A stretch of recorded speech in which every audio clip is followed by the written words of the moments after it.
So I came into LA City Council. I represent this 1-5 district, 1 district, 5 communities. And we made a real effort when we came in to make sure that every one of our communities was represented. Because I come from San Pedro, and we're in San Pedro right now. But I also represent Watts. I represent the Gateway, and I represent Wilmington, and I represent Harbor City. And so what we told ourselves, and this has a lot to do with Laura, what we told ourselves was we are 1 district and 5 beloved communities. And no community gets left out. And when you come into a job like this, and you have that kind of conviction, you need people. Nobody does it alone.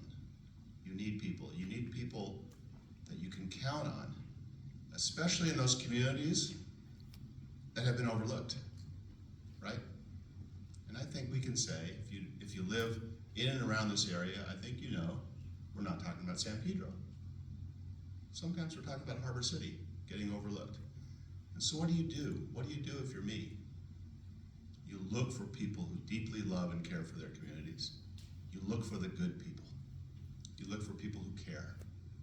You look for people who will do everything they can to uplift their neighbors. And Laura, I think you all know, got really deeply involved in uplifting her neighborhood because of the 259th and Frampton dumping.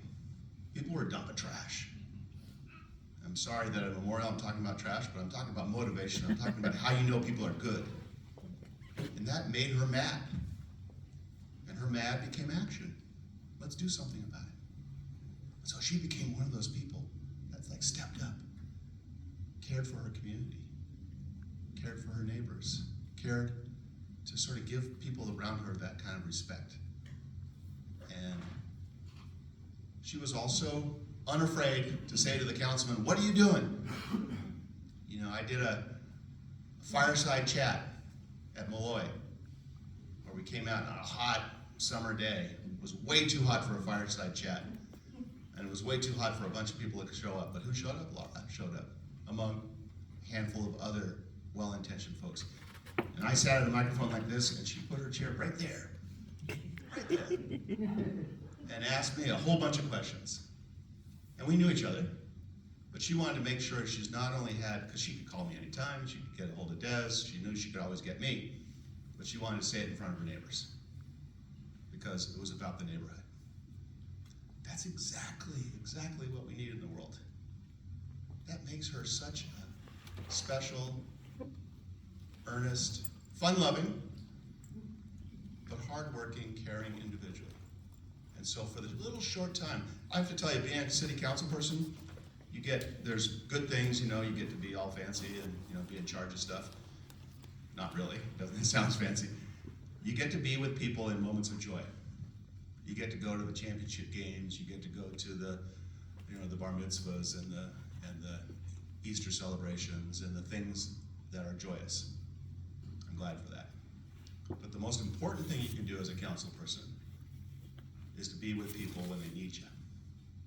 And so it's really my honor to be here today to say that even though I knew her for a little while, I knew her very intensely and well, because I saw her advocacy. I saw her in neighborhood council meetings. I saw her at community events. I saw her at cleanups. And I saw what she cared about by what she advocated for.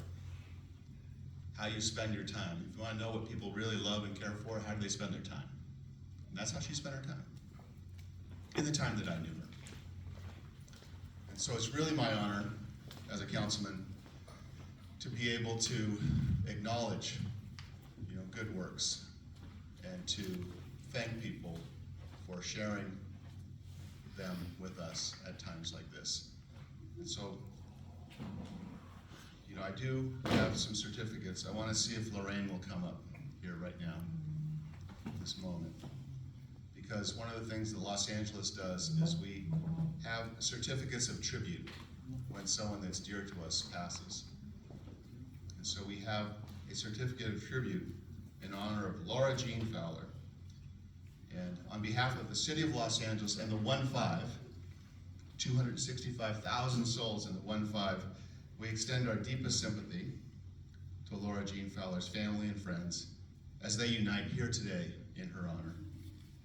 Her passing has caused a deep void in our community. That's true. We need to make sure that we fill that void in her honor, especially in and around the things that she cared about, uplifting our Harbor City community. May she rest in peace. April 21, 2024.